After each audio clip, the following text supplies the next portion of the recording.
ஹரிநாராயண துரித நிவாரண பரமானந்த சதாசிவ சங்கர பட்டீஸ்வரம் ஸ்ரீ விஷ்ணு துர்க்கையை போற்றி, பட்டீஸ்வரம் ஸ்ரீ விஷ்ணு துர்க்கையை போற்றி, பட்டீஸ்வரம் ஸ்ரீ விஷ்ணு துர்க்கையை போற்றி. யோகிராம் சுரத்குமார், யோகிராம் சுரத்குமார், யோகிராம் சுரத்குமார், ஜெயகுரு ராயா. கனகம்பட்டி பழனிசாமி சித்தரை போற்றி, கனகம்பட்டி பழனிசாமி சித்தரை போற்றி. உலகெங்கிலும் வாழ்ந்து கொண்டிருக்கும் ஸ்ரீராம் ஆஸ்ட்ரோ யூடியூப் சேனல் நேயர்களுக்கு டாக்டர் சைதை ராஜாவின் அன்பான வணக்கங்கள். நாம் இப்பொழுது இந்த எபிசோடில் ராகு கேது பெயர்ச்சி பற்றி நம்ம சொல்ல போகிறோம். இந்த 1.5 ஆண்டு காலம் ராகு பகவான் என்ன பலனை தரப்போகிறார் ஒவ்வொரு ராசிக்கும் என்பதை விரிவாக பார்க்கலாம் வாங்க. இதுவரைக்கும் என்னுடைய சேனலை பார்த்து கொண்டிருக்கும் அன்பர்கள், சப்ஸ்கிரைப் செய்யாதவர்கள் சப்ஸ்கிரைப் செய்து கொள்ளும்படி கேட்டுக்கொள்கிறோம். வாங்க ராசிக்குள் செல்லலாம். இப்பொழுது நாம் ராகு கேதுக்களை பற்றி நம்ம பேச போகிறோம். ராகு கேதுக்கள் சாயா கிரகங்கள் அப்படின்னு சொல்லக்கூடிய ஒரு நிலை. அதாவது மொத்தம் 9 பிளானட்டில் இந்த 7 பிளானட்டும் நேர்கதியில் பயணம் செல்கிறது. இந்த 2 ராகுவும் கேதுவும் ஆன்டி கிளாக்வைஸில் தான் பயணம், அதாவது வக்ர நிலையில் பயணம் செய்து பலனை தருகிறது. எல்லா கிரகங்களை விட இந்த ராகு கேதுக்கு ரொம்ப வலிமை அதிகங்க. சூரியன் இருக்கிறதுலையே சனி, சூரியன், குரு இதைத்தான் பெரிய கிரகங்கள், ஆண்டு கிரகங்கள். இந்த ஆண்டு கிரகங்கள் இந்த சனி பார்த்திங்கன்னா சனியை காட்டிலும், அப்புறம் மாத கிரகங்களான சூரியன் அதை காட்டிலும் வலிமை. எல்லாம் ராகு கேது நிகழும் பொழுது தோஷம் ஏற்பட்டு விடுகிறது. இப்போ ராகு கேது சர்ப்பதோஷத்தை ஏற்படுத்துகிறது. ஒருவருக்கு ராகு கேது பிடியில் இருந்து விட்டால் ஐயோ சர்ப்பதோஷம் அப்படின்றாங்க.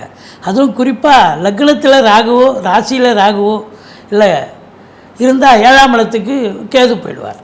அப்போது 2ஆம் இடத்துலையும் ராகு இருக்குதுன்னு சொன்னால் அப்போ 8ஆம் இடத்துக்கு போயிடுவார். இப்படி இருக்கும் பொழுது உங்களுக்கு பார்த்தீங்கன்னு சொன்னால் ராகு கேது தோஷம் என்பது மிகவும் பிரச்சனைக்குரிய ஒரு நிலையாக இருக்கிறது.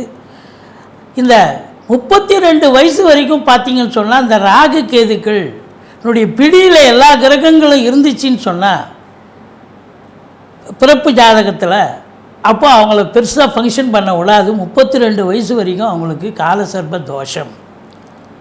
என்ன தான் யோகமான திசை நடந்தாலும் அது பெருசாக ஒர்க் அவுட் ஆகாது. அந்த 32 வயசுக்கு மேலே தான் அவர் பேரை சொன்னீங்கன்னாவே அவருக்கு படிப்படியாக அவருக்கு வளர்ச்சி கிடைக்கும், அவருக்கு படிப்படியாக எல்லாமே கிடைக்கக்கூடிய நிலை. 32 வயசுக்கு மேலே தான் அது காலசர்ப்ப தோஷம் என்பது காலசர்ப்ப யோகமாக மாறுகிறது. இப்போ இந்த ராகு கேதுக்களுக்கு அவ்வளவு ஒரு வலிமை. ஏன்னா சந்திர கிரகணம், சூரிய கிரகணம் இப்போ ஏற்பட்டுருது இல்லையா. அப்போ கிரகணத்தில் பிறந்து நிலை இருக்கும் பொழுது இன்னும் பிரச்சனைகள் அதிகம். அப்படி பார்த்தீங்க அப்படின்னு சொன்னால் அந்த எல்லா கிரகத்தை விட இந்த ராகு கேதுக்கள் சூட்சமமான கிரகங்கள், சாயா கிரகங்கள். அதனுடைய பலனை சொல்கிறதுங்கிறது, அதாவது நிழல் கிரகங்கள் இல்லை. எத்தனைக்கு நம்ம சரியாக பலனை சொன்னாலும் அது பலன் மிஸ் ஆகிடும். அந்த அளவுக்கு இந்த ராகு கேதுனுடைய வலிமை ரொம்ப அதிகமானது அப்படின்னு சொல்கிறோம். அது பார்வை 3-11 பார்வை உடையது. 3ஆம் இடம், தான் இருக்கும் இடத்துலேருந்து 3ஆம் இடம் 11ஆம் இடத்தை பார்க்குது ராகு கேதுக்கள். அதுவும் ராகுவாவது பிரம்மாண்ட நாயகன்னு பேர். ராகுக்கு பிரச்சனையான இடம் அப்படின்னு சில இடங்கள் இருக்குது. ராகு கேதுக்களுக்கு அது வலிமையான இடம் அப்படின்னு பார்த்திங்கன்னா ஒரு ஜாதகத்தில் 3, 6, 11 ஆகிய இடங்களுக்கு வரும்பொழுது ராகு கேதுக்கள் அருமையான பலனை கொடுக்கும். ஒரு பிறப்பு ஜாதகத்தில் 3, 6, 11 ராகு கேதுக்கள் அமைந்து விட்டால் அது யோகமான ஜாதகம் அப்படின்னு சொல்லலாம். அதுவே அதை மற்ற இடத்துகளில் இருக்கும் பொழுது ராகு கேதுக்களுடைய நிலை ரொம்ப மோசமான ஒரு நிலை. இன்னும் ஒரு படி மேலே போய் சொல்லணும்னு பார்த்தா ராகு கேதுக்களுக்கு சொந்த வீடுகள் கிடையாது. எந்த வீட்டில் உட்காந்துருக்காங்களோ அந்த வீட்டினுடைய வேலையை தான் ஒரு ஏஜென்சி மாதிரி ஒரு வேலையை செய்யக்கூடிய நிலை. இப்போ உதாரணமாக இப்போ ராகு எங்கே அமர்றார் அப்படின்னு பார்த்தீங்கன்னு சொன்னால் அமர்ந்த வீட்டு கிரகம் உச்சமடைகிறார் அப்படின்னு பார்த்தீங்கன்னா, இல்லை ஆட்சி பெறுகிறார் என்று சொன்னால் அப்போ ராகு கேது வலிமை அதிகமாகிறது.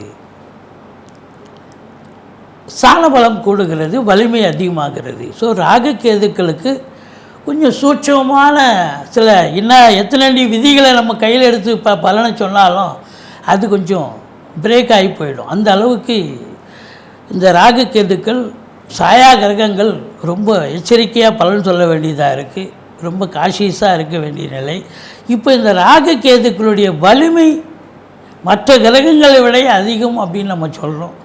இப்போ உதாரணமாக ஒரு மேஷத்தில் ராகு இருக்குது, மேஷத்தில் செவ்வாயே இருக்கான்னு சொன்னால், செவ்வாய்க்கு அது ஆட்சி வீடாக இருந்தாலும் செவ்வாயை காட்டிலும் அந்த ராகுக்கு அங்கே வலிமை கூடுகிறது என்று சொல்லலாம். அப்படி ஒரு நிலை ராகுக்கு இருக்கிறது. இப்படி ராகு கேதுக்கள் பிறப்பு ஜாதகம் மட்டுமல்ல, கோச்சார ரீதியாக 1.5 ஆண்டு காலம் ஒரு ராசியில் சஞ்சாரம் செஞ்சு பலனை தராங்க. அப்போ 1.5 ஆண்டு காலத்திற்கு ராகு கேதுக்கள் ஒவ்வொரு ராசிக்கும் நல்லது செய்யுமா, இல்லை பாடாப்படுத்துமா, இல்லை நியூட்ரலாக இருக்குமா அப்படிங்கிறது நம்ம பலனை விரிவாக பார்க்கலாம் வாங்க. இந்த ராகுவுக்கு பெரும்பாலும் துர்க்கையை வழிபாடு பண்ணிங்கன்னு சொன்னால், அதாவது ராகு சரியில்லாத இடங்களில் அமர்ந்தால் துர்க்கையை வழிபாடு செய்து கொள்ளுங்கள். அதனால் வரக்கூடிய பலன் கொஞ்சம் விகிதாச்சாரம் குறையும். அதே போல் கேதுவுக்கு நீங்கள் பிள்ளையாரை வழிபாடு செய்தீர்கள் என்று சொன்னால் ஓரளவுக்கு கொஞ்சம் தீட்சண்யம் குறையக்கூடிய, அதாவது தீய பலன்கள் விகிதாச்சாரம் குறையும் அப்படின்னு சொல்கிறோம். மற்றபடி பொது பலன் இந்த 1.5 ஆண்டு காலம் இப்பொழுது ஒவ்வொரு ராசியிலும் இருக்க போகிறது. இப்போ பாருங்கள், மீனத்தில் இருக்கும் ராகு இப்போது உங்களுக்கு எங்கே வந்திருக்கார் அப்படின்னா கும்பத்துக்கு வந்திருக்கிறார். கும்பம் அப்படின்னு பார்க்கும்பொழுது காலபுருஷனுக்கு 11வது இடம். இந்த ராகு பெயர்ச்சி அப்படின்னு பார்க்கும்போது உங்களுக்கு கும்பத்தில் கேதுன்னா ராகுன்னு சொன்னால் கேது சிம்மத்தில் உட்காருவார். அப்போது ஒரு கிரகம் பாசிட்டிவாக இருந்தால் ஒரு கிரகம் நெகட்டிவாக மாறுறதுக்கு வாய்ப்புகள் இருக்குது. சரி, கிரகங்களுடைய சஞ்சார நிலையை நம்ம 1.5 ஆண்டு காலம் அங்கே இருக்கிற பொழுது ஒவ்வொரு ராசிக்கும் என்ன பலனை தரப்போகிறது என்பதை பார்க்கலாம் வாங்க. மகர ராசி அன்பர்களுக்கு வணக்கம். மகர ராசி காலபுருஷனுக்கு 10வது ராசி. சனி பகவான் ஆட்சி பெறும் வீடு.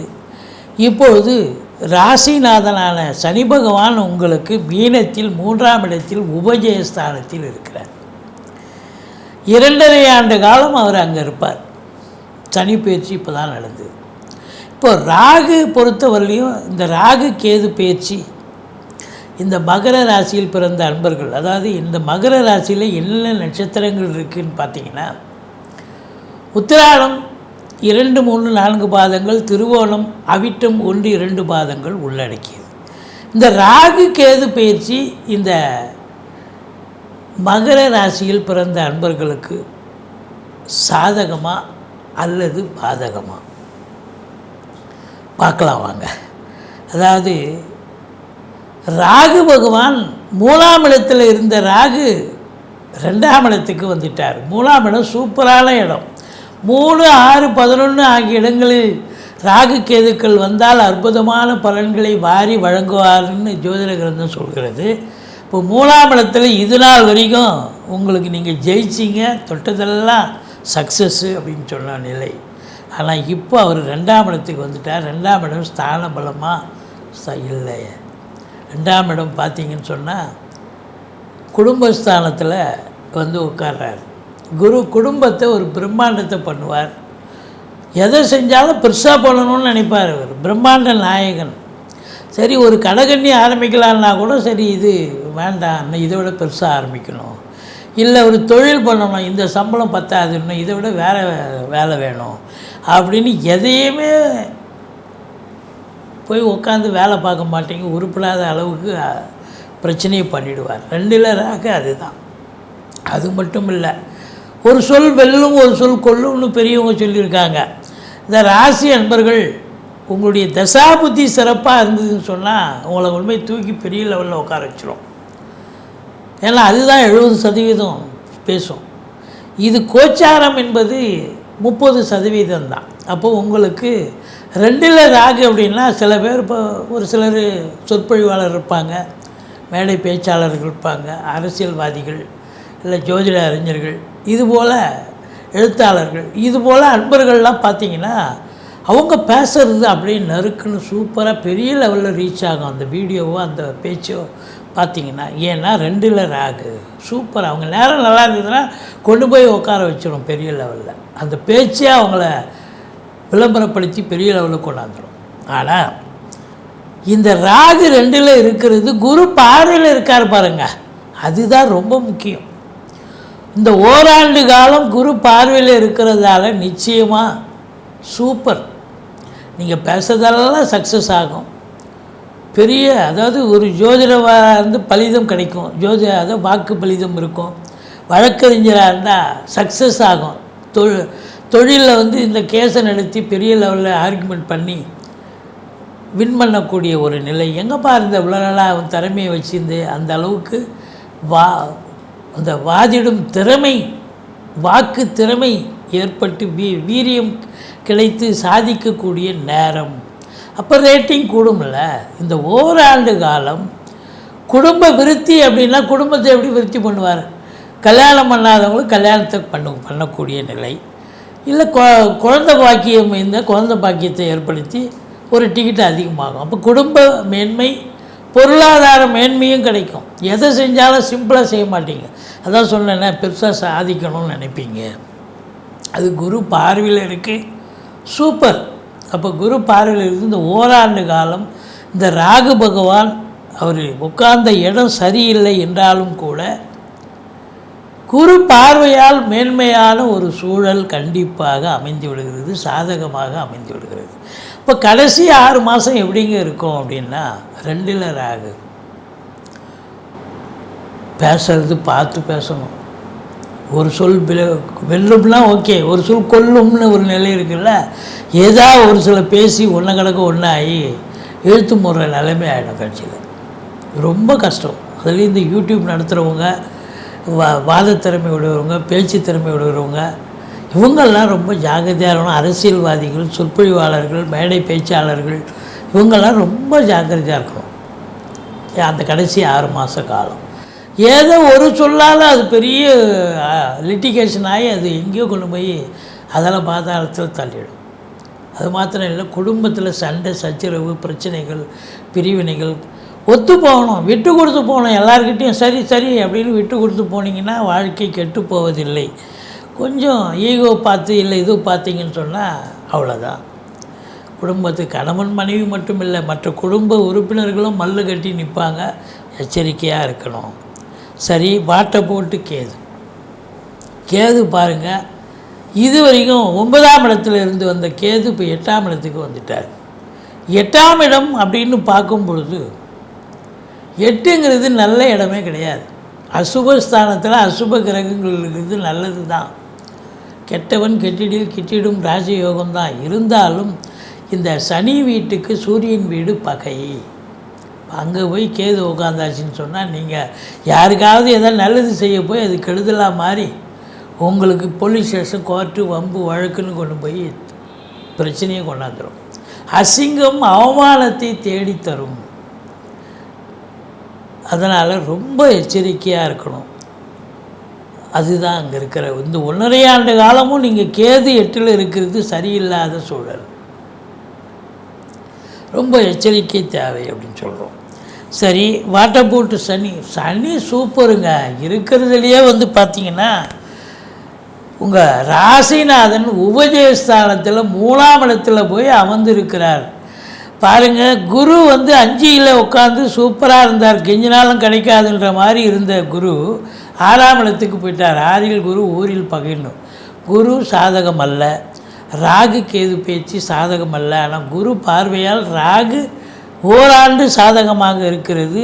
அப்போ மற்றதெல்லாம் சரியில்லாத சூழல் இருந்தாலும் இந்த சனி ஒருவனே உங்களுக்கு 3ஆம் இடத்துல உபஜயஸ்தானத்திலிருந்து இந்த வீட்டோ பவர் வாங்கின மாதிரி இவர் எல்லா பவரும் இவர் வாங்கி இவர் உங்களை பெரிய லெவலில் கொண்டாந்துருவார். பயப்பட வேணாம். மற்ற கிரகங்களுடைய செயல் இழக்கம் பண்ணாலும் இந்த கிரகம் உங்களை செயலை ஊக்கம் பண்ணி ஆக்கம் பண்ணிடும்.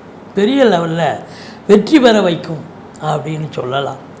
உங்களை பொறுத்தவரையிலையும் குரு பார்வை கோடி நன்மைன்னு சொல்லுவாங்க. 8ஆம் இடம் உங்களுக்கு 6ஆம் இடத்துல இருந்தாலும் உங்களுக்கு பார்வை பலம் ஓராண்டு 10ஆம் இடத்தை பார்க்க போகுது. அப்போ தொழில் ஸ்தானத்தை பார்க்க போகுது. இப்போ தொழில் ஸ்தானத்தை பார்க்குறது தொழில் அபிவிருத்தி, உத்தியோகத்தில் மேன்மை, பதவி உயர்வு, ஊதிய உயர்வு, ப்ரொமோஷன், இன்க்ரிமெண்ட், ட்ரான்ஸ்ஃபர், சலுகைகள் அனைத்தும் கிடைக்கும். லோன் ஃபெசிலிட்டிஸ் எதிர்பார்த்து காத்திருக்கிறீங்க, கண்டிப்பாக கிடைக்கும். ரொம்ப அற்புதமாக இருக்கும். இந்த ஓராண்டு காலம் வாக்கினை தொழிலாக கொண்டு செயல்படக்கூடியவர்களுக்கு ஒரு விருத்தியான காலம். சாதிக்கப் போகிறீர்கள், சரித்திரம் படைக்கப் போகிறீர்கள், எங்கு சென்றாலும் வெற்றி அப்படின்னு சொல்லலாம். இருந்த போதிலும் உங்களுக்கு பார்த்தீங்கன்னா இந்த சனி பகவான் 3ஆம் பார்வையாக உங்களுக்கு 5ஆம் வீட்டை பார்ப்பதால் பிள்ளைகளுக்கும் உங்களுக்கும் இடர்பாடுகள் வரும், பூர்வீகத்தில் பிரச்சனைகள் வரும். இந்த 1.5 ஆண்டு காலம் எச்சரிக்கையாக இருக்கணும்.